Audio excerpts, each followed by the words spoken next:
د نن ورځې لنډ او مهم خبرونه. اسلام آباد کې د پاکستانی پوځ یو F-16 جیټک الوتکه غورځېدلې ده. پاکستانی رسنیو راپور ورکړی چې دغه جیټ الوتکې پاکستان کې د مارچ 23مې پوځي مانورو لپاره چمتووالی نیوه.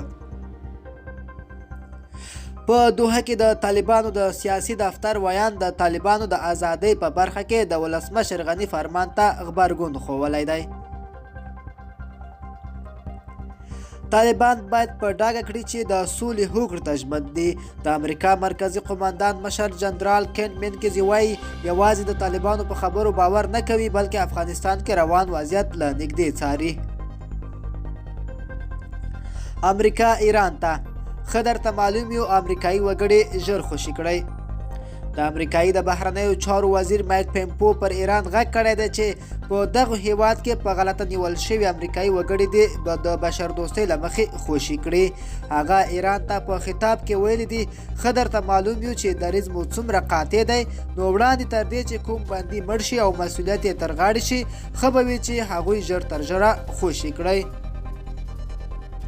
امریکا د خبردارۍ وروسته تر هغه ورکوي چې ایران پرون د یو فرمان له مخې له ټولو زندانونو څخه 80,000 بندیان خوشي کړل، خو په هغو زندانانو کې چې دا ناروغۍ پکې خپره شوې ده لا هم امریکایي وګړي ساتل کیږي.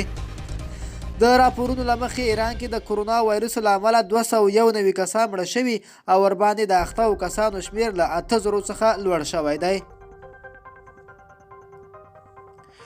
ولسمشر اشرف غني د طالب زندانیانو د عفو او ازادېدو فرمان لاسلیک کړ. د دې 4 مادیزو فرمان پر اساس به طالبان له بایومټریک او لیکلي تعهد اخیستو وروسته دا چې بیا به د جنګ لیکو ته نه ستنېږي ازادېږي.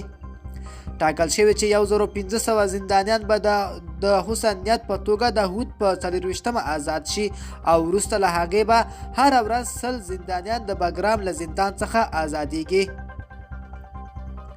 د فرمان په 3مه ماده کې راغلی دی د افغانستان د اسلامي جمهوریت لخوا د ټاکل شوي هیئت د طالبانو ترمنځ په مستقیمه توګه د سولې د خبرو له پیل او هم په جریان کې به هر 2 اونیو کې 1500 طالب زندانیان په چې شمیر یې 3500 تنو ته رسیږي ازادېږي، خو په دې شرط چې که په تاوتریخوالي کې کموالی راشي.